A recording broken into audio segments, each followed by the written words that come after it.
was something, it says, the disciplic succession, and they had never seen that.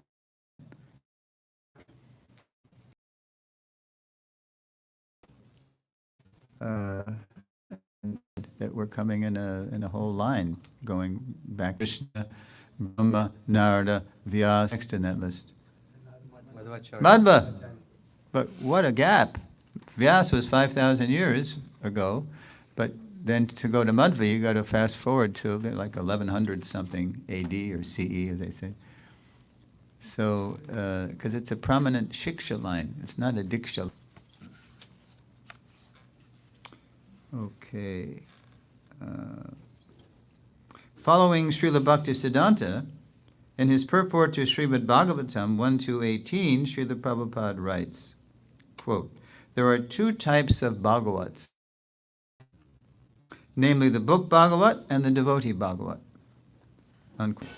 And in his commentary to Srimad Bhagavatam 10.2.31, Prabhupada highlights that devotee Bhagavat, or Acharya, whose pure example embodies the book. This lecture was just, he was a walking Bhagavatam. Everything he did exemplified. Founder Acharya principles, seeds. So we're going to look at 4 seeds of that Founder Acharya principle in our Gaudiya Sampradaya. To Bengal on the first Gaudiya Vaishnava book distribution party. That's a whole drama, if you remember that, what happened to that party. The Goswami Sabha, dedicated to articulating, preserving, and distributing the Lord's teachings, planted the Founder Acharya principle's organizational seed. So you think of that phrase, Founder Acharya. It's like, it's a compound. And the first part of the compound is English, and the second part is Sanskrit. And there's organizational suggestion. Founder means somebody who found something. So the Goswamis started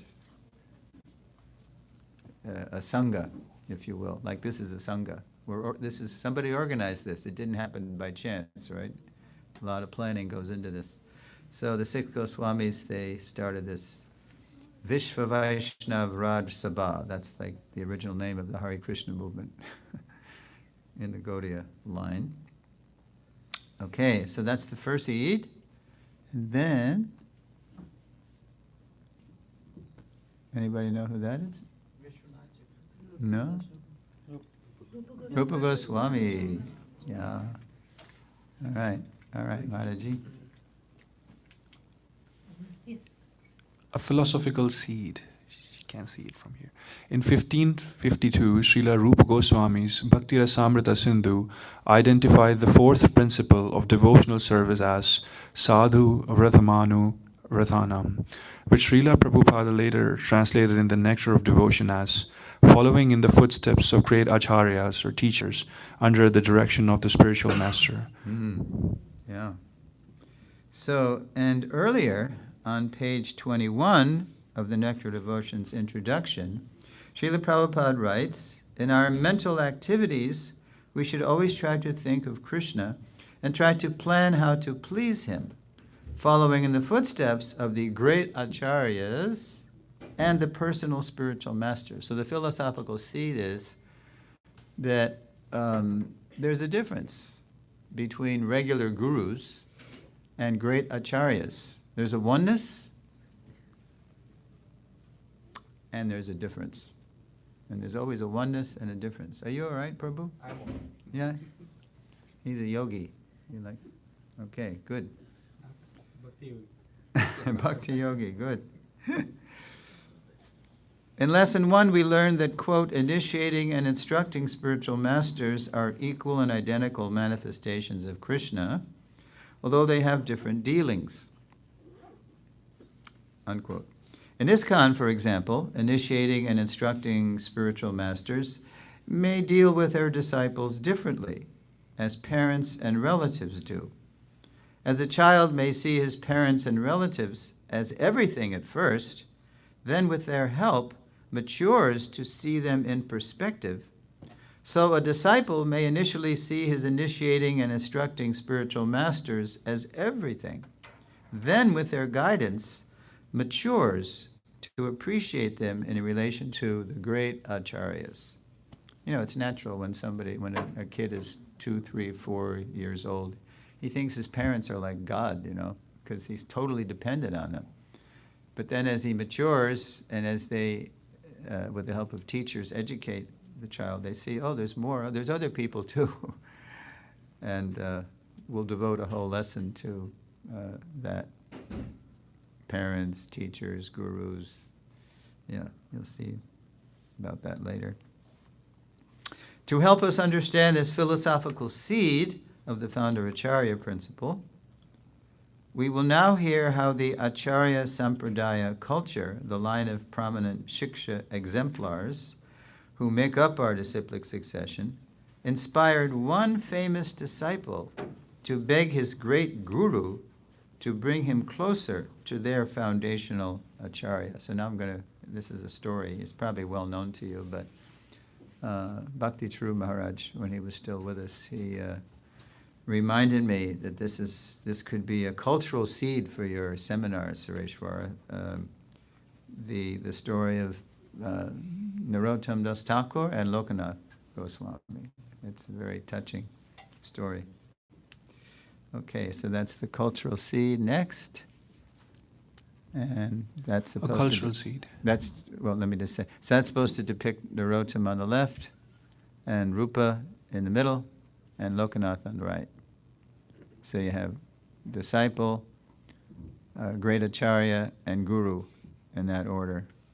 So, okay. Let's see if there's any more on that. Oh, okay.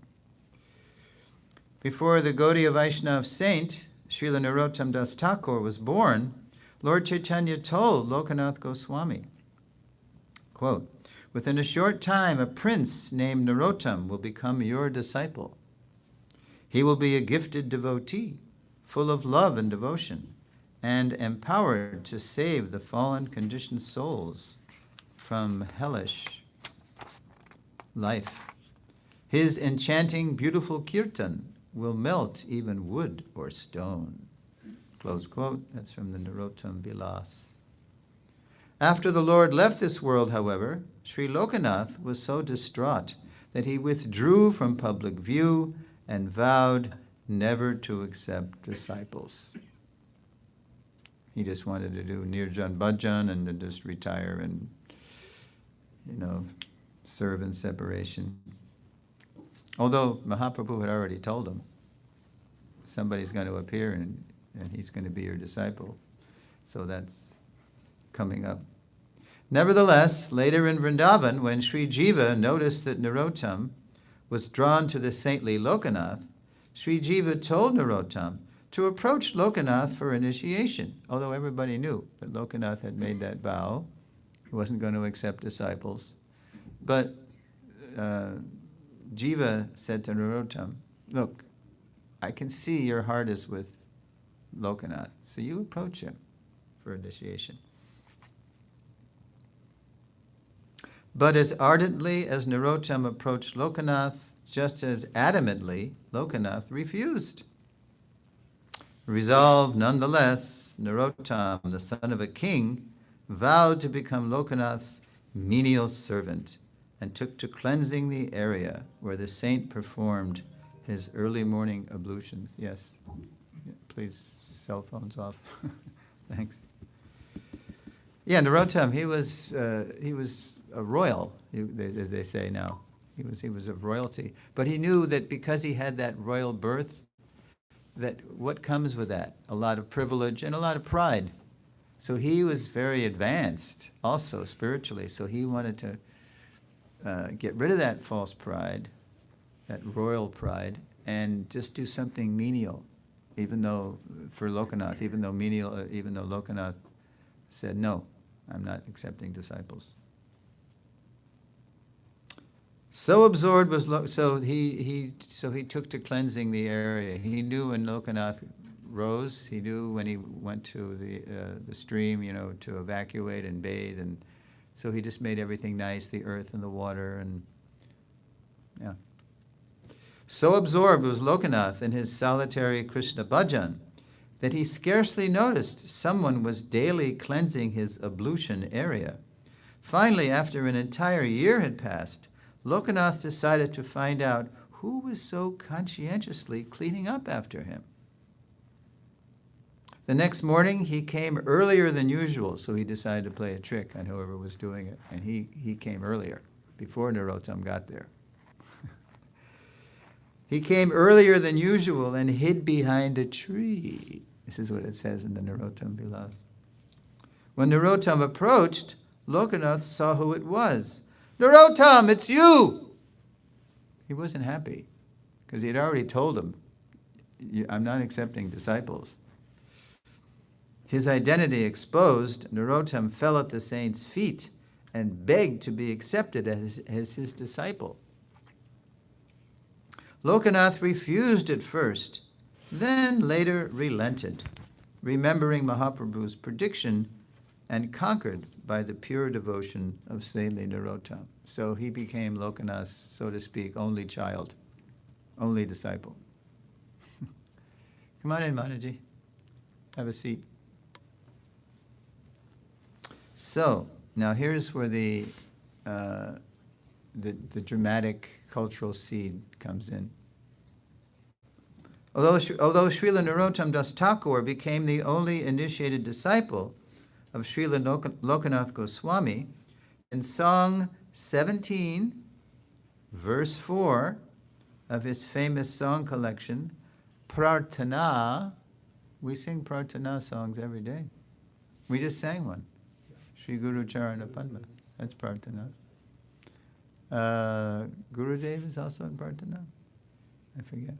In Mayapur they sing Sri Krishna Chaitanya Prabhu Daya Karamo. That's Prarthana.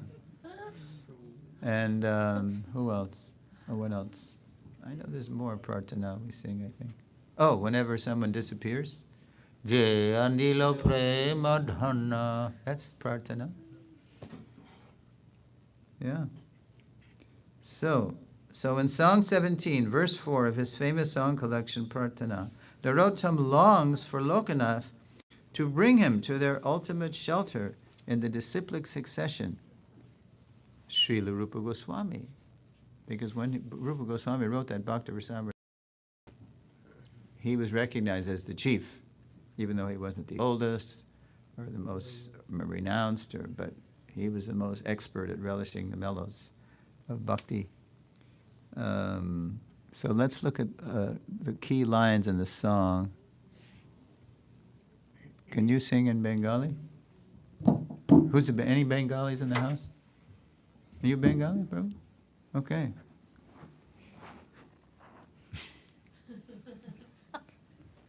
I don't know the meter though. Okay, Bengali? Okay, we got a This is...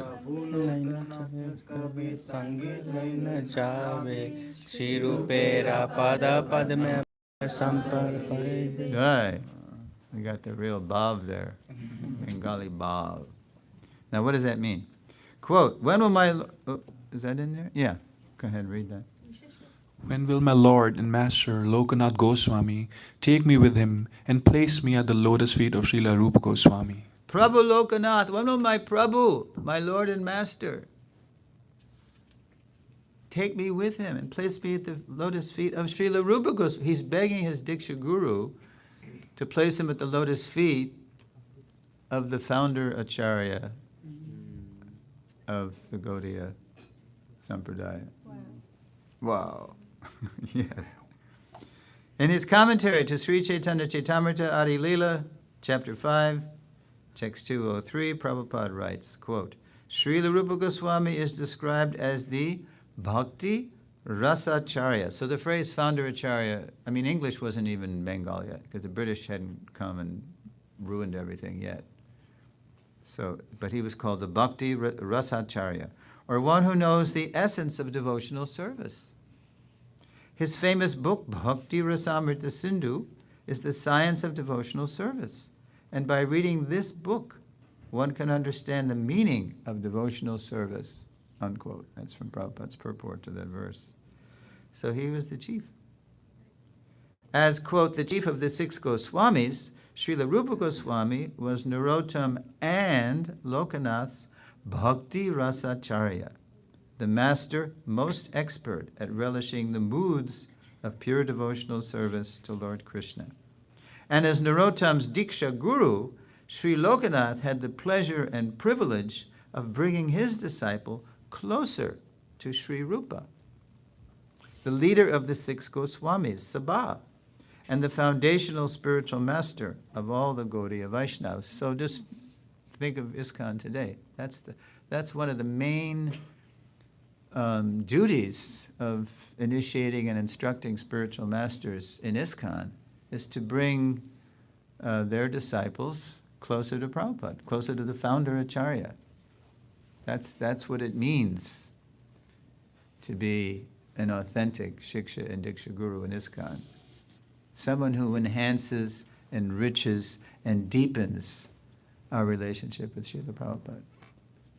And it's, as Bhakti True Maharaj pointed out to me, it started right here, right in the time just after Mahaprabhu left. Although, quote, Rasacharya may sound similar to Founder Acharya, by Lord Chaitanya's inscrutable will, the organizational, philosophical, and cultural seeds sown early for, quote, Founder Acharya would have to wait another 3 centuries within a crucible, a pressure cooker, a crucible of disgrace before final seeds arrived to conclusively establish the Founder Acharya principle. Because within 100 years after Mahaprabhu disappeared, what happened to the Gaudiya Sampradaya? It became infested with so many imitation. Bhaktivinoda Thakur identified later 13 Upasampradayas. Owls, Bowls, Saki Bekis, Gauranga Nagaris, Prakrita Sahajas, just, yeah. It became just to the point where no self-respecting Bengali person in Bengal would even touch the Gaudiya Sampradaya. It became totally corrupted. This is Kali Yuga, right? All right. So we had to wait 300 years until Bhaktivinoda Thakur came. All right, and he gave the crowning seeds to the Founder Acharya principle. Here we go. There's the Thakur in his, looks like his chief magistrate garb, right? Let's see. Nope. Too early. In the late 19th century, the great Gaudiya Vaishnava Acharya Srila Bhaktivinoda Thakur identified and exposed more than a dozen counterfeit Gaudiya Vaishnava groups who, after Lord Chaitanya's departure, so disgraced Gaudiya Vaishnavism that most educated and cultured persons shunned and dismissed the cult. It became a cult. Like sometimes people accuse us, or they used to, not so much now, but they used to accuse us of being cult members in the 60s and 70s. Not only did Srila Bhaktivinoda restore Mahaprabhu's original teachings, as well as the glories of the Gaudiya Vaishnavas, he also conceived of a mission to propagate Krishna consciousness globally, thus helping to fulfill a 16th century scriptural prophecy. Quote, in every town and village, the chanting of my name will be heard. Where did that appear? Anybody know? Where did that appear? What? Chaitanya Bhagavat. Yeah. Okay. Now in the 1880s, so fast forward hundreds of years, when reports reached Srila Bhaktivinoda of a rising Western interest in classical Indian culture, the Thakur sent a copy of his Sanskrit work, Sri Krishna Samhita, to the American transcendentalist Ralph Waldo Emerson. And Thakur was really, he was in touch with trends. So he heard that Emerson and Thoreau and American transcendental were interested in Vedic culture. Right on the back of the Gitas we distributed, we have quotes from those people, right? Emerson, so Emerson got a copy from the Thakur. This is the original. He's the original bridge preacher. He was bridging the gap between classical Indian culture and Western culture. So he sent a copy to Ralph Waldo Emerson, famous American poet and essayist and philosopher. Emerson gratefully acknowledged receiving the book, but confessed his inability to read Sanskrit. He didn't know Sanskrit. Bhaktivinoda thought he knew Sanskrit. He assumed that because they're interested in Gita, that they must know Sanskrit, but they didn't know Sanskrit. They were just reading these bogus English translations, Sir William Jones and all these people they had contests to see who could debunk Vedic culture. They were such rascals, right? But he told the Thakur, he wrote him a letter, he said, I don't know Sanskrit. That inspired the Thakur to write a longer work presenting Lord Chaitanya's pastimes and teachings, including a 47-page introduction in English titled Sri Chaitanya Mahaprabhu, His Life and Precepts, famous, which he sent to where? Somewhere in Canada. McGill. And he also sent it to Oxford. He sent it to, when I was presenting in Australia, the devotees in Canberra, the capital, said, I'll show you the university where Bhaktivinoda Thakur's book is. Yeah, okay.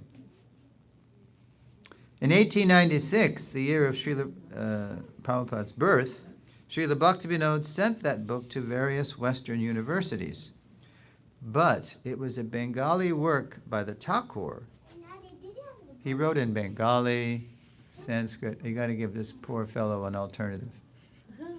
You got to give him a soccer ball or something. Yeah, the seminars are boring, for kids. All right. We're going to serve prasad later. Don't worry. Prabhu, please excuse us. I'm taking the small kids for class. Yeah, please. Sorry. Thank you so much for doing that. All right. In 1896, the year of Srila Prabhupada's birth, Srila Bhaktivinoda sent that book to various Western universities. But it was a Bengali work by the Thakur. He wrote in Bengali, Sanskrit, English, and Hindi, I think, too. Or maybe Oriya, I forget. But it was a Bengali work by the Thakur, published in 1900 as Harinam Chintamani. Yes.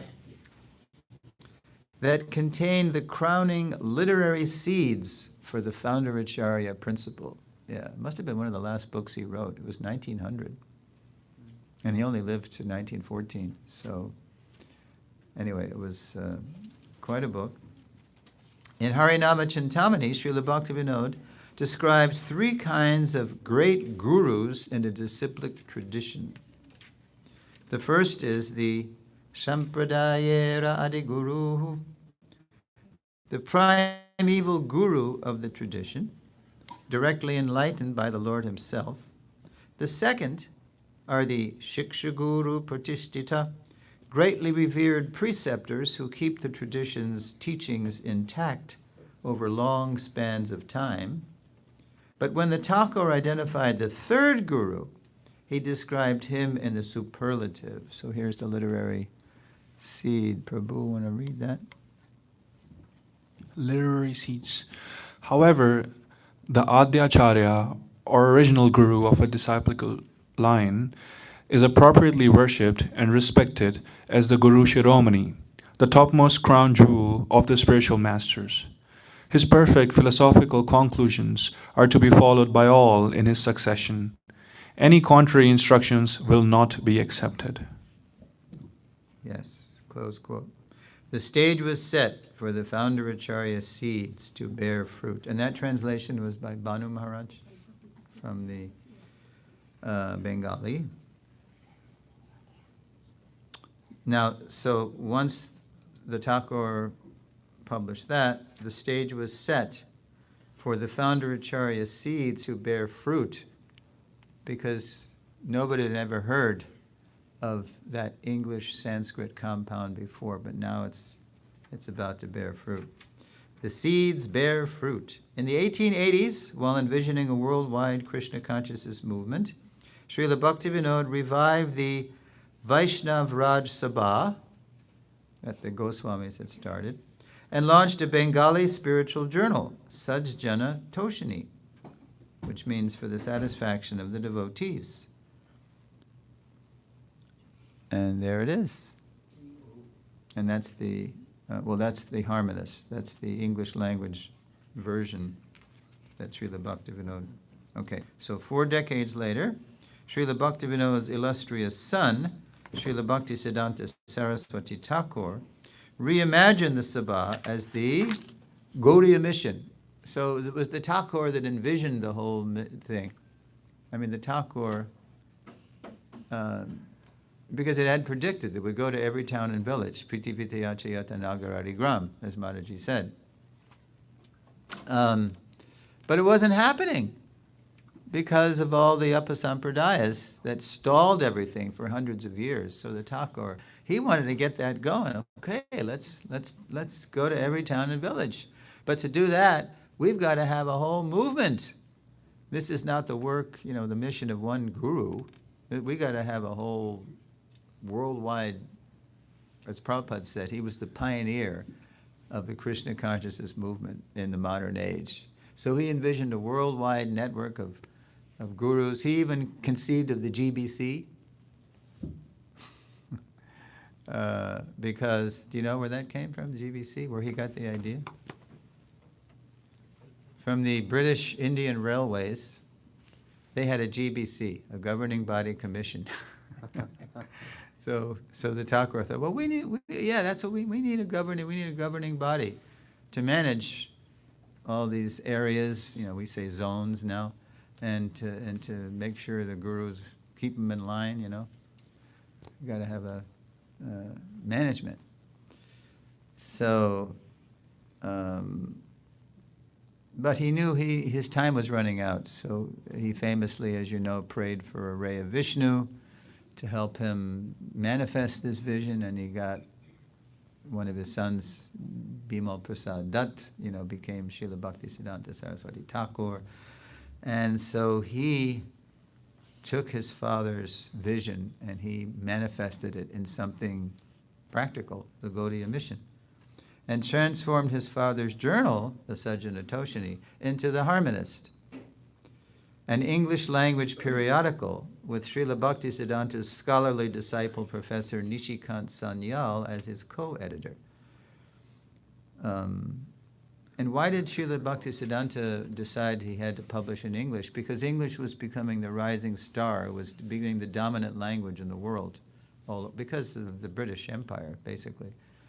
So Bhaktisiddhanta was always wanting his educated disciples to learn how to preach in English. Timed to coincide with the launch of the mission's brand new Calcutta headquarters, the October 1930 Harmonist carried the first of a 3-part series by Professor Sanyal about the, quote, Gaudiya Mat, as Prabhupada would say, Gaudiya Mat. It was in this article that the founder Acharya phrase, seeded for centuries, finally fructified. So here's where we see the phrase, manifest. And Prabhu's going to read. You got it? Okay, here it is. It's a little difficult English because it's complicated syntax, but I think you'll get the gist of it. Go ahead. The Gaudiya Math is also identical with its founder Acharya. Notice 2 Y's. Acharya. The associates, followers, and abode of his divine grace are limbs of himself. None of them claim to be anything but a fully subordinate limb of this single individual. This unconditional, causeless, spontaneous submission to the head is found to be not only compatible with, but absolutely for the fullest freedom of initiative of the subordinate limbs. Yeah, this is Professor Sanyal describing Srila Bhaktisiddhanta as the founder Acharya of the Gaudiya Math. And it's similar to things Prabhupada would say later about ISKCON, that ISKCON is my body, right? And he's the founder. You are all the limbs of my body, he would say to us. And the BBT is my heart. It's a similar kind of metaphor. Okay. During the Gaudiya mission's finest hour, the first Vaishnav preaching expedition to Europe in the 1930s, yeah, Bhaktisiddhanta dispatched a few preachers to England and Germany. So he was trying to manifest his father's vision to take it outside of India, that it was locked in the Sanskrit culture, for years. You got to get this prophecy going, take it all over the world, preach in English. During the Gaudiya mission's finest hour, the first Vaishnav preaching expedition to Europe in the 1930s, the book Srila Bhaktisiddhanta's leading preachers took with them was Sri Krishna Chaitanya, written by Professor Nishikant Sanyal and edited by Srila Bhaktisiddhanta.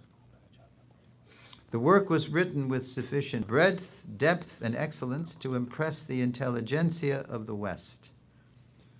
In its front matter, the elaborate table of contents highlighted the intimate connection between the Adi Gurus, the original founders of the different sampradayas, the primeval preceptors of the four Vaishnav sampradayas, and the sampradaya's four founder acharyas who revitalized their disciplic successions in the Kali Yuga within recorded history.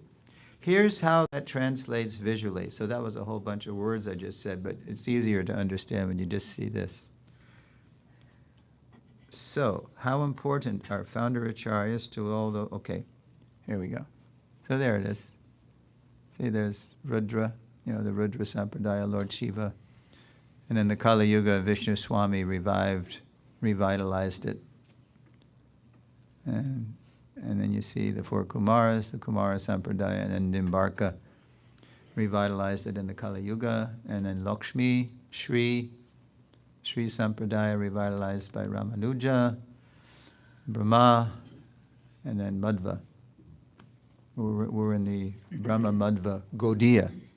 We're in a special aspect of that Sampradaya, Mahaprabhu.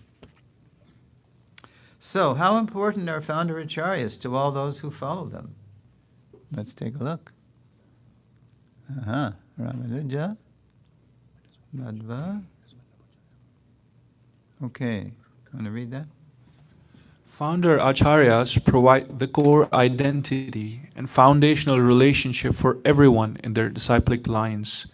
Srila Ramanujacharya and Srila Madhavacharya are outstanding examples of the preeminent position of the founder Acharya in the Guru Parampara.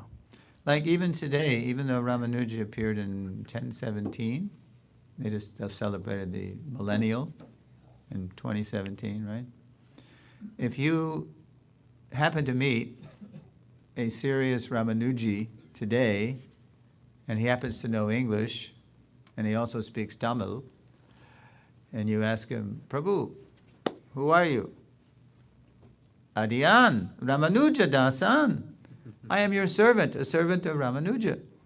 But Ramanuja appeared 1,000 years ago, but he's identifying with Ramanuja.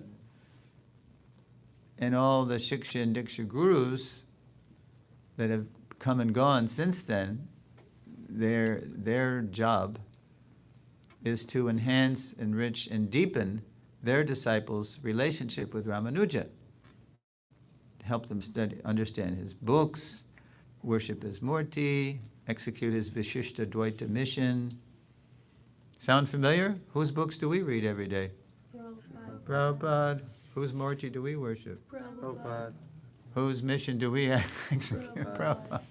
Same idea. So we should take note of that. How is this ISKCON going to stay together for 10,000 years when we all identify as Prabhupada Anugas? And we love our Shiksha and Diksha gurus because they enhance, enrich, and deepen our relationship with our founder Acharya, Srila Prabhupada. Since the Gaudiya Mat was but an extension of the Brahma Madhva Gaudiya Sampradaya, Srila Bhaktisiddhanta knew many would consider him presumptuous, proud, if he personally announced himself as the Mat's founder Acharya. He didn't do that. If people asked him who he was, he didn't say, I'm the founder Acharya. Because they would think that he's putting himself on the same level as, Vishnu Swami and Nimbarka and Ramanuja and Madhva. So he knew that people would criticize, right? So he didn't do that. And plus, you're going to see, we presented lesson 4. He could see, because he was a ray of Vishnu, he could see what was going to happen to his own organization, the Gaudiya Mat. It imploded, 6 years after the 1930 Harmonist article was published. The Gaudiya Mat finished after he disappeared. Then they disobeyed his instructions and the whole thing fragmented. Yeah. Okay, for the written record, however, Srila Bhaktisiddhanta did allow himself to be referred to, by his scholarly disciple, Nishikant Sanyal, as the Gaudiya Mission's, quote, founder Acharya, within the pages of the Harmonist, very discreetly placed there. Okay, so there we go.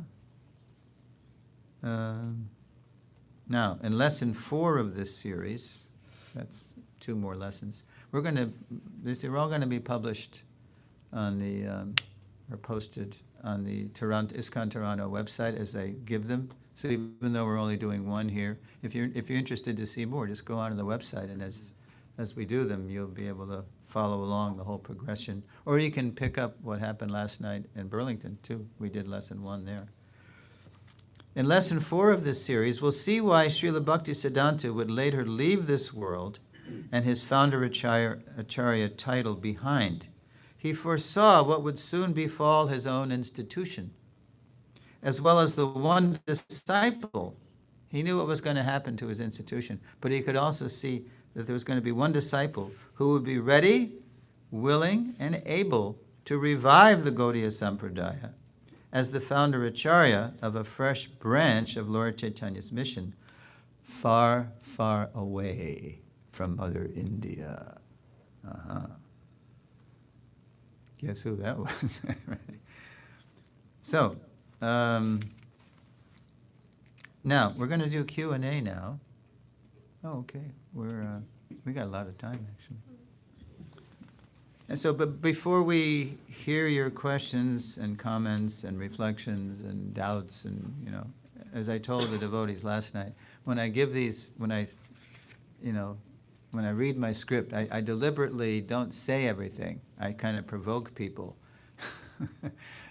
so that they'll want to ask, what do you mean by that? And how do you know that? But we can document everything. So let's review so before I take your questions, let's review the main learning outcomes for this second lesson, the Founder Acharya Principles. So Prabhu, you can... Lesson 2, the Founder Acharya Principle, Learning Outcomes. By now, we should be able to explain how our disciplic succession is a line of Bhagavat instructors. Right. It's not a line of initiators and initiated. It's a line of instructors and instructed. Identify the organizational seed of the Founder Acharya Principle. Yeah, we should know who started organizing. Identify the philosophical seed of the Founder Acharya Principle. Identify the cultural seed of the Founder Acharya Principle. And identify literary seeds of the Founder Acharya Principle. Recall how the Founder Acharya phrase appeared in the 1930s. Identify the foundational role of the Founder Acharya in the Vaishnava Sampradayas. Okay, so as I mentioned last night, when I ask for questions, there's a tendency, a very human, natural tendency, to want to ask about anything and everything in creation. That's what happens. But I just put these up there to give you a reference point. Try to frame your questions and your comments in terms of these learning outcomes. Let's focus on what we just heard. Okay, thank you very much. And now, Q&A. This is where the fun starts, right? Uh-huh.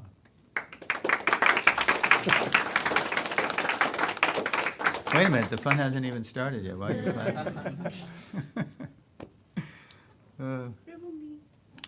Well, I thought you were going to ask a question. No, I was just holding the mic.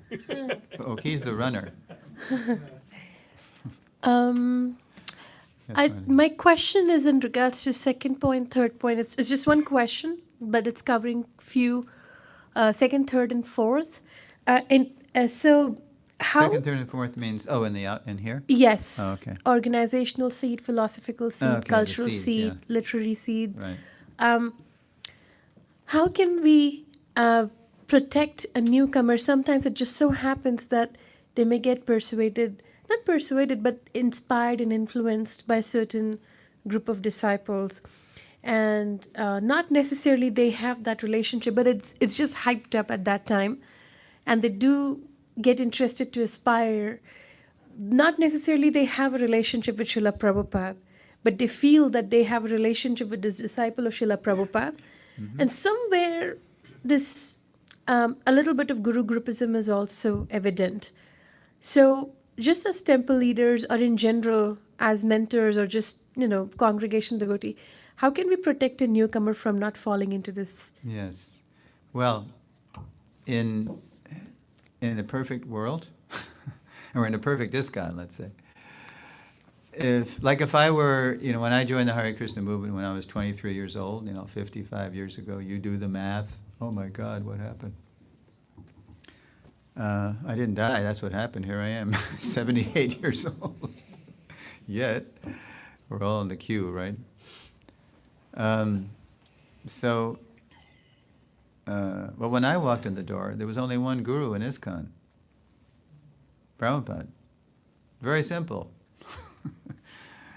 But we didn't know that he wasn't only a guru, he was a founder Acharya. But we'd heard the phrase, because he gave it to us. In 1970, when he created the GBC, he created this thing called Directions of Management, where he identified himself as the founder Acharya and the GBC as his management body of ISKCON.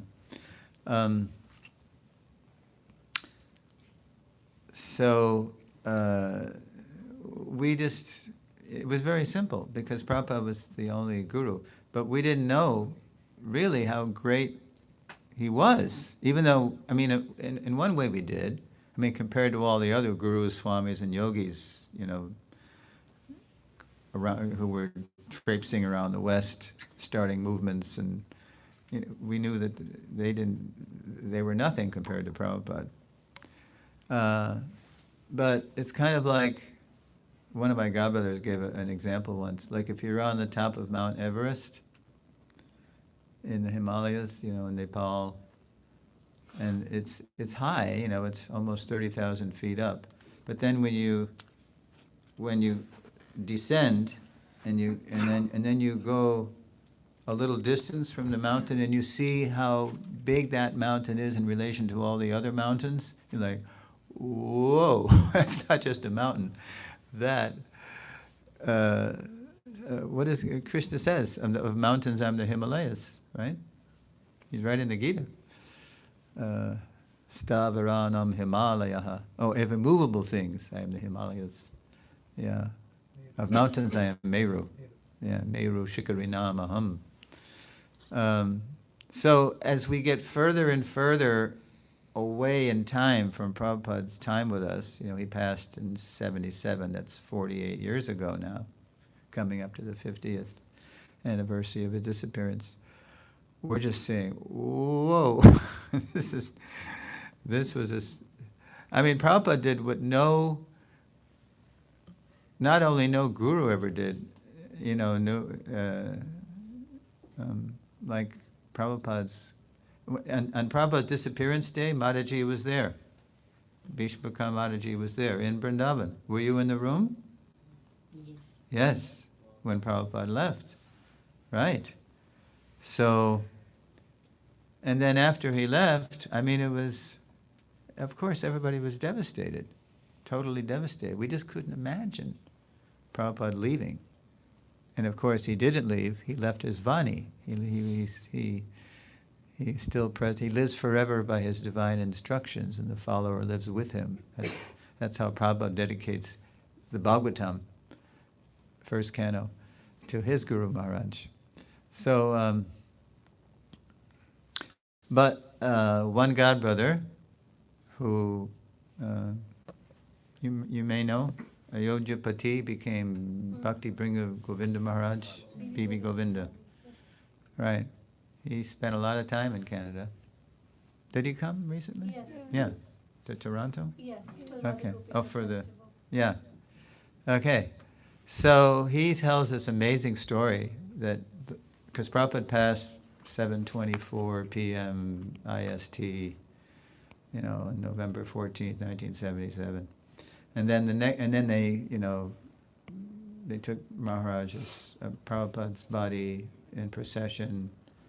He had asked Narayan Maharaj to help this with the ceremony, the Tirobhav, putting the sacred form, in the earth, and then the next morning, there's Ayodhyapati Prabhu.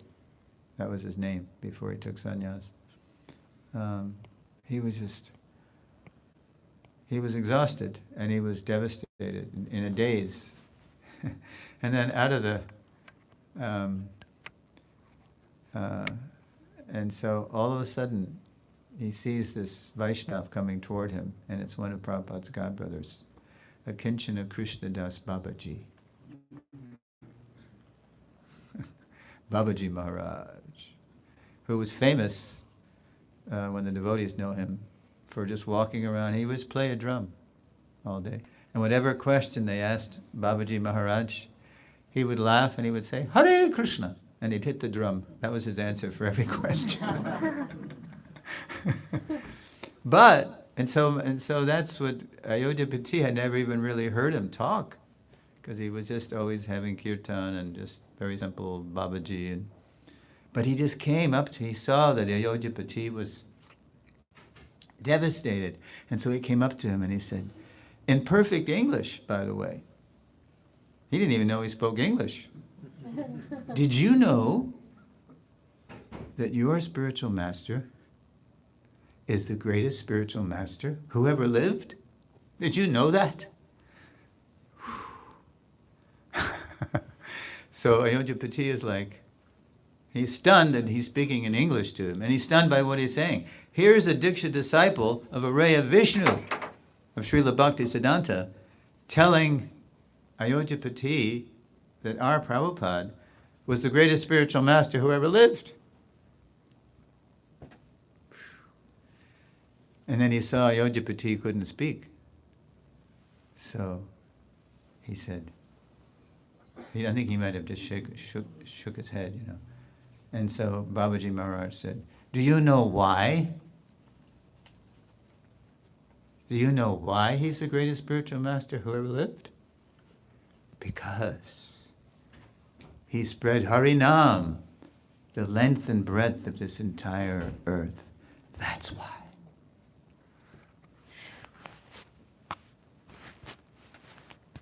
So it's just a matter, when somebody walks in the door, confirmed. We have AI confirmation or whatever. When somebody walks in the door, if they're fortunate, if the devotees, if the leaders, especially in the temple, are Prabhupada conscious, they will introduce first they will introduce the newcomer to Prabhupada, the founder, Acarya, who provides everyone's core identity and foundational relationship. And then once they get to know Prabhupada, one good way to do it is to read the Lilamrita. That's one good way. And the other is to associate with people who, again, are very Prabhupada focused. And then, once they know their identity as a Prabhupada Nuga, then they can begin to look around and see who is offering the seva of Shiksha and Diksha, and select people who can enrich, enhance, and deepen that foundational identity. It's the other way you described is backwards. First they start looking around for people who are still, physically on the planet. No.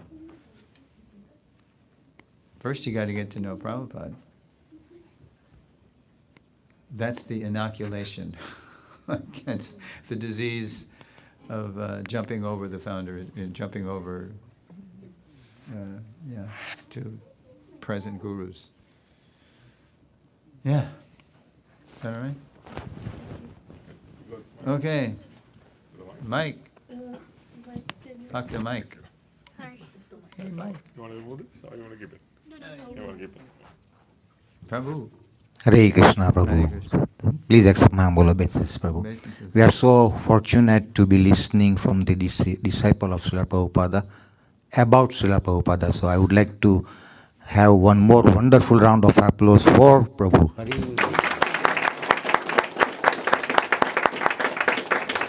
Thank you for giving me an opening to make a point.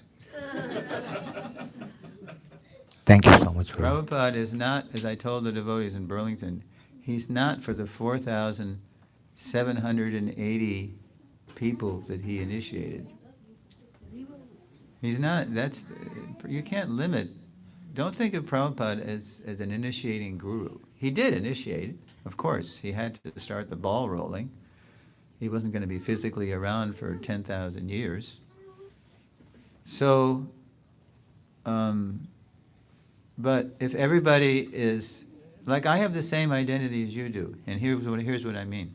Even though I am initiated by Srila Prabhupada, on Saturday, July 17th, 1971 in Detroit, Michigan, 54 years ago plus, I have the same identity as you because really my identity is not so much that I'm his Diksha disciple, it's that I'm his Shiksha follower. He lives forever by his divine instructions, and the follower lives with him. That is available to any generation of devotee in ISKCON. So just know that. And that's how ISKCON is going to stay together. Because the tendency is, as Mataji used the phrase, guru groupism, the tendency is to fragment. And my guru is the best guru, and my guru is cuter than your guru. My guru is richer than your guru. My guru has more disciples than your guru. That's crazy. If we're going to stress anybody, we should stress the founder Acharya. And then everybody, and then if you stress the founder Acharya, as they say in English, the rising tide floats all boats. So if you stress the founder Acharya, then everybody's glorified, everybody who follows him. And now I'll let you keep it. You had a question? Yes, Prabhu, yes, that's right. Thank you so much, Prabhu, for the... So my question is on the last point, Prabhu, identify the foundational role of the founder Acharya in the Vaishnava Sampradayas. I was thinking when you said, Prabhu, that Gaudiya Math was established and then within 6 or 8 years it imploded. Well, it started actually, you know when the Gaudiya Math started? 9. In effect, when Srila Bhaktisiddhanta accepted sannyas from a picture of his Guru Maharaj in 1918, that was really the beginning of where he got the vision that this is his mission. He's got to start manifesting now what his father insisted and what his Guru Maharaj, Srila Gorakishore Das Babaji. But yeah, in the 20s, this is where it really started to take off. 64 mutts, thousands of disciples. But your question now. Yeah. So the question is, in Kali Yuga, this thing happens, the differences of opinion, and then as we progress further down the road, we expect more because Kali Yuga is going to get deteriorated. I wanted to know, but we also know, Prabhu, that Srila Prabhupada had a difference of opinion with his own god brothers, being followers of Gaudiya Matha. If you can enlighten for our guidance, how did Srila Prabhupada handled that situation where apparently there were difference of opinion between him and himself, his followers, and the Gaudiya Math followers, who happened to be his own god brothers. So this in principle will guide all of us on which path we should walk. Hare Krishna. Okay, thank you for that very important question. I know we're going to visit that in lesson 8 called To Love is to Cooperate. That's in the Prayojana section of the series where we deepen our love for Prabhupada. But I'll just give you a little short preview, I guess. And this is in the Nectar Devotion too, there are principles and there are details, right? So a principle is chant Hare Krishna. That's the Yuga Dharma for the age. That's the but the details vary how to apply that principle. And so when Prabhupada came to the West, the day before the first initiation, in September 66, it was Janmashtami in 26 2nd Avenue, and he had the devotees stringing beads, They had to buy the beads at Tandy's bead shop down the street, and then they had to buy string, and then Prabhupada make a knot between each bead, and then make one bead be the Krishna bead. You won't chant on that. And then the next day was going to be initiation. And they didn't know what was going on, but they thought it was cool. Okay, initiation, far out. What's that all about? Because Prabhupada didn't stress. He mentioned the regulative principles, but he didn't stress them. Because he knew that his first followers were born and raised on the very activities we vow to avoid. Intoxication, illicit sex, meat eating, and gambling. But he had full faith in the holy name and the power of prasadam to get his followers kind of addicted to chanting Hare Krishna and tasting Krishna prasad. And he was following Rupa Goswami's principle. Yena tena prakarena mana Krishna deveshayet sarve vidi nishedha syur eka etayoreva kinkaraha. Somehow or other, get them to be Krishna conscious. Chant Hare Krishna. Sarve vidhi. Bidhi. The Bengalis say bidhi. All the rules and regulations of Shastra should be made servants of this highest principle of somehow or other get them to chant Hare Krishna and be Krishna conscious. So he did that. And so anyway, on the day of initiation, or the day before actually, he said, so in my spiritual master's institution, the Gaudiya Math, many people were chanting 64 rounds a day. And that wasn't everybody. That was for the Math devotees, the devotees who weren't going out and preaching. Their tapas, their austerity was to chant 64 rounds because they weren't as out on the battlefield, preaching.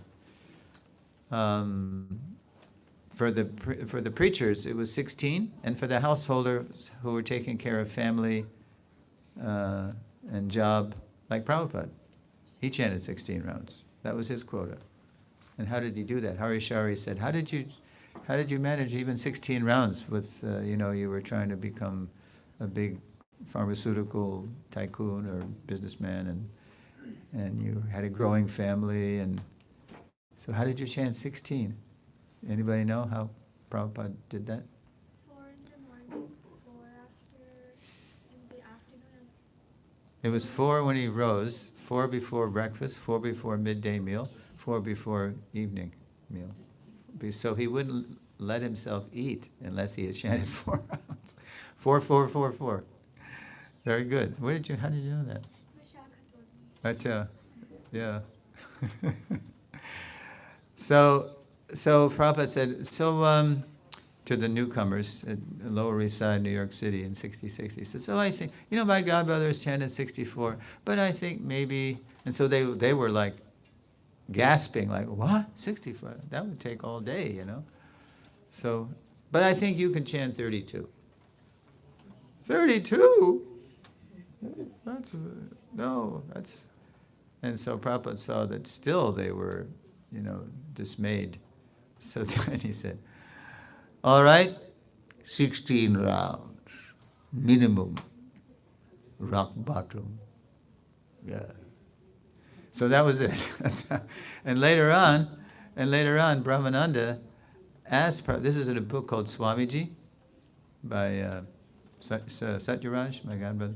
So, so Brahmananda later on, he asked, Prabhupada, by the time they were calling him Prabhupada after May 68, so they said, Prabhupada, you remember when you started 64, 32, and then you went down to 16? Why did you do that?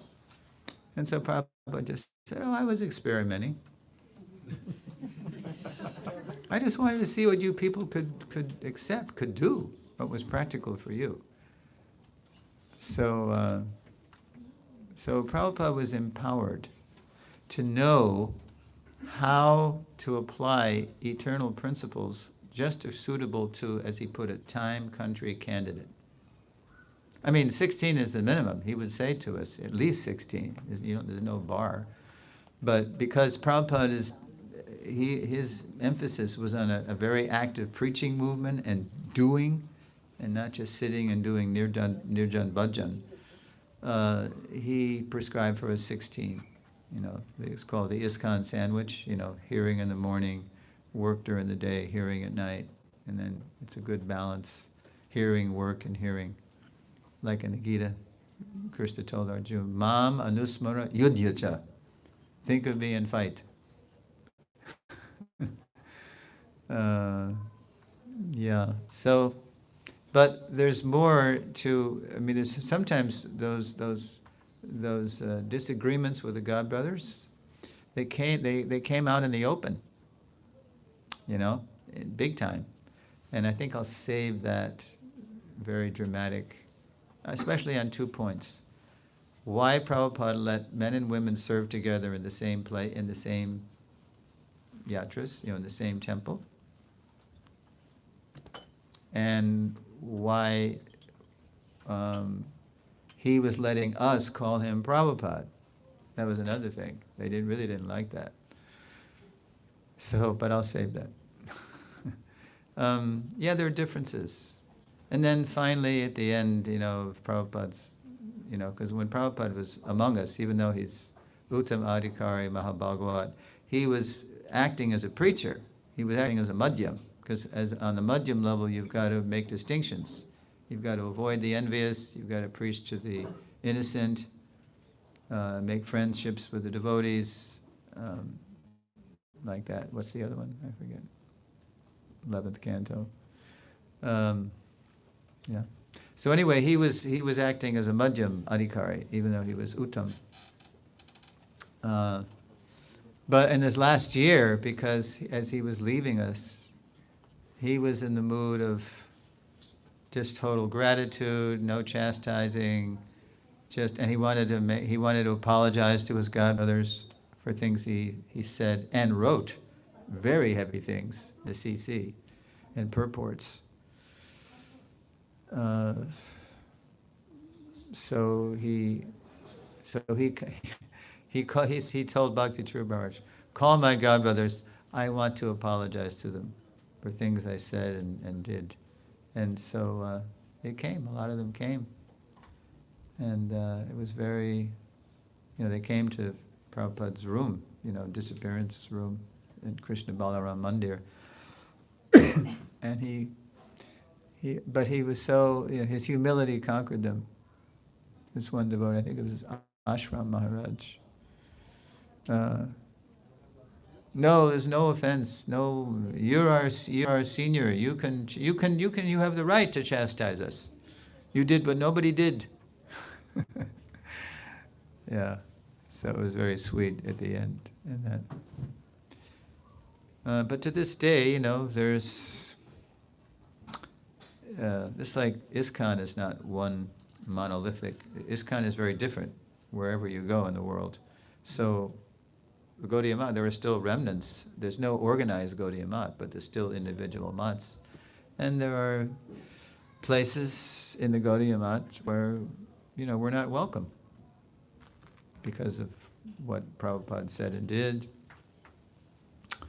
And there are other places that are very appreciative, like Bhakti Rakshak Sridhar Maharaj's people, Devananda Saraswat Mat in Navdvip. Yeah. So we have to, so that's a natural question. How do we relate to the Gaudiya Math, or the remnants of the Gaudiya Math? Well, we relate to them. Whoever's friendly to us, we're friendly to them. And whoever's not friendly, we keep them at a respectful distance. What can you do?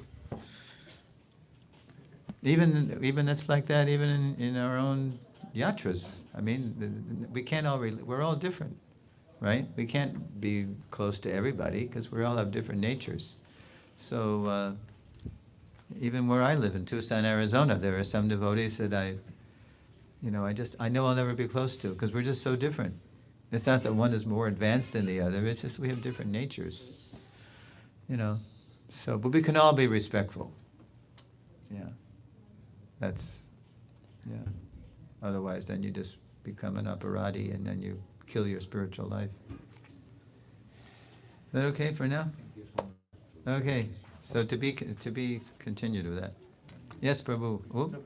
Prabhu had his hand raised, but Hare Krishna, Prabhu. Hare we have Krishna, about Prabhu. 15 minutes left. Hare Krishna, Prabhu. It's a great opportunity for all of us in ISKCON Stowell to have your wonderful association with Srila Prabhupada, our founder Acharya. And also, we know that you are closely associated with our Acharya, and you are observing how Srila Prabhupada used to chant. Somebody's been telling you something.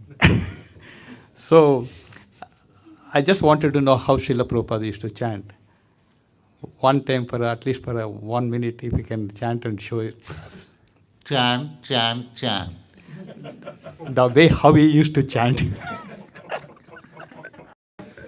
You ever hear that tape where Prabhupada saying chant, chant, and then the husband saying can't, can't, can't. Yeah. Well, Prabhupada would just, we have the japa tape. I used to imitate. Prabhupada japa tape, and we have japa. What is these tapes? There's one japa by example. That's a slower version, right? That's the one I like because I'm a slow chanter. That's why I'm driving everybody crazy because I'm always chanting my rounds. I have no time to do anything else, right? So so Prabhupada. Well, the only time I ever heard Prabhupada in person chant japa was when he initiated me, because he would take a strand of beads off the microphone stand, which you've probably seen pictures of, and then he would chant around. We got a lot of rounds done during initiation. So it was, you can all, Hare Krishna, Krishna Krishna, Hare Hare, Hare Ram, Ram Ram, Hare Hare, Hare Krishna, Krishna Krishna, Hare Hare, Hare Ram, Ram Ram, Hare Hare, Hare Krishna, Krishna Krishna, Hare Hare, Hare Ram, Ram Ram. In that japa tape, you will hear all 3 levels of japa. There's 3 levels. I learned from Bhakti True Maharaj. There's 3 kinds of japa. There's japa that's kind of, it's almost like you can't even hear it. It's like in the mind. Mana japa. Mana. You just see Prabhupada's lips moving, but you can't hear it. And then there's vachika, which means it's audible, but it's still soft. And then there's upangsu, loud. So sometimes in that japa tape, you hear Prabhupada really loud, Hare Krishna, Krishna Krishna, Hare, And then sometimes it's like, Hare Krishna, it's just low.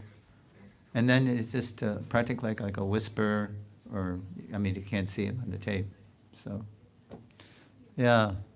But what we're hearing when we hear, as I told the devotees last night on the way back, when I first heard Prabhupada chanting japa, I was stunned. I was in a van in Boston, and somebody turned on this japa tape, and I just hollered, "Who's that?" "That's Srila Prabhupada." Oh, because we're hearing somebody chanting on the highest levels of Krishna Prem. I mean, that's real japa. Yeah, but Prabhupada wanted us to practice. He wanted us to hear our own japa, and he wanted us to come to that level. He wanted us to, there's different stages. There's offensive, and there's clearing, and then there's pure. So we will get there by, we're sadhana bhaktas. We're practicing sadhana bhakti, and we'll get there the more we actually chant our rounds. Numerical strength. The Goswamis, even the Goswamis, they were Manjari gopis, but still they were, they were chanting a certain quota of rounds every day. Raghunath Das, and that was you can't imitate that. So, yeah, Prabhupada, not to be imitated. So I use the voice very selectively, because otherwise my godbrothers get in my case that you're imitating Prabhupada, what is this nonsense. But I just try to give people a Prabhupada experience, with the sound. It's my favorite voice. I'm hearing it every morning when I hear his audio. Okay, so you were a plant in the audience. Thank you, Prabhu. Thank you, sir. Prodigy's fault. I got to get on her case again. Okay, Prabhu. Hare Krishna, we got Prabhu. 9 minutes left. Yes, so I'll make it quick. So the question is regarding the Siksha lineage that we have, so we see a predominant... Regarding the what? The Siksha lineage. I mean, Siksha lineage, we yeah, see a predominance of parampara. the Siksha parampara right now, and the Yes. Siksha acharyas. Do you think, is that something that will continue in ISKCON in the future? Because, of course, Prabhupada will definitely be the predominant Siksha guru, but will we see more Siksha acharyas coming in our lineage in the future? Or do you think the dominance of initiating spiritual masters will be continuing in future? You mean, do you think, what's your question? So the question is that, do we see the entire Siksha parampara or lineage of Siksha acharyas or gurus continuing in ISKCON, especially... Okay, well, I think I can answer with a story. In Prabhupada's last days, there was a couple of Bengali gentlemen who were old friends of Prabhupada. Ram Krishna Bajaj and Narayan, I think that was their names. Anyway, they were in the room with Prabhupada in the last weeks, and they requested that they wanted to speak with Prabhupada alone. So Prabhupada didn't want that. He always wanted somebody to be with him. But they were old friends, and Bhakti True was in the room. So, Swami. And so he said to Bhakti True Maharaj, he said, "It's okay, I know them, they're old friends." But before he left the room, Bhakti True Maharaj pressed the play button, or he pressed the record button, because he's Bengali too. He wanted to know what they were saying to him, saying to Prabhupada. So what? And then he came back afterwards when they left, and he played it. And what they were asking was, "After you, who? Is it going to all end with you? I mean, you're very, this is what usually happens. A charismatic leader comes along, and then he leaves, and everything falls apart. I mean, charisma doesn't even do Prabhupada justice. Empowered by Sri Chaitanya Mahaprabhu. So what Prabhupada told them, what Bhakti True Maharaj heard was, "You will all do. Yare dako." Yeah. You will all do. You don't replace the founder Acharya, but you do. He wanted. What did last night I quoted? We need millions of gurus to take it to every town and village. You know, so we don't have to be on Prabhupada's level. Even we heard yesterday, you don't even have to be a liberated soul, but you have to be following strictly a liberated soul, and then your preaching will be effective. Purity is the force. So yeah, it'll go on. But there'll just be so many, hopefully thousands of branches. Prabhupada himself gave an example. When the devotees wrote the letter, he's the hero of the Bhagavad Gita, and it's right in the Gita, the disciplic succession page. And Prabhupada said, yes, Arjuna is in the disciplic succession, but it's not that you can't. Arjuna heard from Krishna directly. And we're hearing from Chaitanya Mahaprabhu. Krishna said, I am the Supreme Personality of Godhead. Lord Chaitanya said, Krishna is the Supreme Personality of Godhead. It's the same thing. And then he gave an example of a tree. This is a good example of how hopefully it'll go on in ISKCON. Say you have these nice big trees here. Canada is full of nice trees. We don't have such nice trees in Arizona. It's a desert, So you have these nice trees. Say you have a big old oak tree, a big spreading oak, and you have benches all over the place, right? So Prabhupada gave this example in a letter when they asked him. He said, so if you go to the oak tree and you take a leaf from one branch and you take a leaf from another branch, and then you compare them, you see Prabhupada said, actually the word he used was taste. They have the same taste, the same characteristics. So connected to the root, Prabhupada, he's the founder of Acharya, is a branch of the Chaitanya tree, as he put it in CC. Then we'll all be reflecting him, manifesting the same mood, the same taste, the same siddhanta, the same emphasis, the same vitality. We're in an excellent position, actually, to take Krishna consciousness all over the world, even though it's only a branch of the Gaudiya Sampradaya, but because the founder of the branch is so empowered, we can take it all over the world, because he was empowered by Mahaprabhu to do that, to turn people outside Vedic culture into Vaishnavas, and even pure Vaishnavas. So, yeah. That we visit in lesson 3. The next one, yeah. Okay, it looks like we got 2 minutes left. 2 minutes? Hare Krishna, if nobody has a question, I have one. Anybody else? Hey, well, thank you. So, Prabhu, this is, I don't know whether it's a simple one or a tough one, but all of you disciples, direct disciples of Prabhupada, many a times, all of you disciples of Prabhupada, I said. The first generation. The first generation. Yes, exactly. The first generation. I don't even say disciples. When I say initiates. Initiates, okay. So, because sometimes they make us a cult.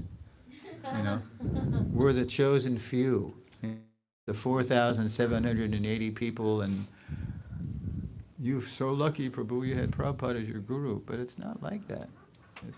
Prabhupada's for everybody. But anyway, go ahead. All right. You're going to hear that again and again in the seminar. Yes. So we've heard many a times that all of you had very little association with Prabhupada. Physical, that's right. Very little. Yeah. Right? Sometimes, as you said, you've just heard Prabhupada chant while he was giving you the initiation or initiating you. That was the only face-to-face exchange. Exactly. And I gave him my beads. And many other first generation disciples didn't even meet Prabhupada. That's right, like It was just Shivaram one Maharaj, who joined in Montreal. Right. I don't think he ever even saw Prabhupada. Yeah. And look at what he's done, Yeah. So exactly. All the first generation devotees are so devoted, and they took up to Krishna consciousness just by being under the guidance of Prabhupada. Probably not physical, but at least through his words. Many of us, we come every Sunday to the temple. We go to many temples, many festivals. Yet that spark of devotion is never there. Well, They if you're going to the understand. festivals, I mean, there is a spark there. Come on. No, what I meant is, why is there? I don't know. Many of us understand the philosophy. They understand Prabhupada. They understand the disciplic succession. They respect every first generation disciple of Prabhupada and all the other disciples. But yet, many of them are not able to pick up Krishna consciousness. Not even reach up to 16 rounds of chanting or follow the 4 regulative principles. What do you have to say about that, Prabhu? Well, you might find that amongst even Prabhupada's initiated disciples who are still around. We're kind of like an endangered species, we're dropping like flies as we're older. But have you ever seen this book called Srila Prabhupada Tributes? Yes. Yeah. So that's a book that Jayadwaita Swami pioneered in 2010. He got some, I think, of his disciples together in England. They printed out of England, Prajumna Prabhu, out of Leicester, England. And since 2010, they've been publishing it. And, I mean, there's still about, out of the 4780 that took initiation from Prabhupada, you could even say 5,000, whatever. But only if, I think, in this year's book, maybe 200 or 300 people wrote a tribute. There's so many more people. And they're always saying, spread the word, tell everybody they can write an offering to Prabhupada. So this is the nature of Kali Yuga, especially in the material world. Everything turns to dissipate in time. That's one thing. The other thing is that when Prabhupada came, he was exploding. Hayagriva wrote a book called The Hare Krishna Explosion. So he was exploding a movement, And so he was deploying us all over the world, running around, doing things we never would have dreamed of doing or knew we could do. But Prabhupada just said, you can do it, Krishna will help you. And so 108 temples, in 12 years, so many books, just farm communities, scientific branch, schools. So that's what happens when something explodes. But then what happens when everything settles down? Then you've got to make a real society out of it. You got to really start thinking Daiva Varnashram, which we didn't really have time. He said he didn't have time to do it. That was his one lamentation. He was so busy writing books and traveling, and he didn't have time to, show us how to make a Daiva Varnashram society. But the instructions are there in his Vani, in his books and letters and tapes. And so I don't think you should beat yourself up too much at all, even. I mean, I meet people who well, you say not even initiated, but I meet people who have already done, disciples of my godbrothers who have already done more than I'll ever do. They're so attached to Prabhupada. So it's just a matter of getting to know Prabhupada and getting inspired to do something nice for Prabhupada, because there's so much to do still. So it's a matter of getting inspired. So read the Lilamrita if you want to be inspired. Who here has read not the one volume Prabhupada book, but the full multi-volume Prabhupada Lilamrita? Has anybody read that? Okay. See? You got to read the book. You got to get to know Prabhupada. And that was I was part of the research team for that. And when Satsarup Maharaj was writing it, wow, what was coming out of his pen or his typewriter, was empowered writing. He was really empowered by Prabhupada to write that. And we conducted hundreds of interviews with devotees. I mean, get to know Prabhupada and you will be so inspired. He's more inspiring. He's the most inspiring because he's the real servant leader. He did more for us than we could ever do for him. Yeah. So, yeah, don't get too hard on yourself or on others. Yeah. I could sort of sense people squirming when you were asking a question. Is he talking about me, I'm a good devotee, I mean, a little guilt is a good thing, but when you get too guilty, then you empower yourself, right? Okay. As Prabhupada would say, I'm an old man, I could pass away at any time. I have to leave you now, I have to go back. After last night, I got back so late, I'm not going to do these late nights anymore. So I'm just going to leave you and let you have a nice rest of your Sunday program. But thanks for inviting me, and I hope you can catch the rest of the lessons online at the Toronto YouTube YouTube Thank you. channel. ISKCON Toronto. Just Google it, you'll be in. Srila Prabhupada ki jai. Jai. His Grace Suresvara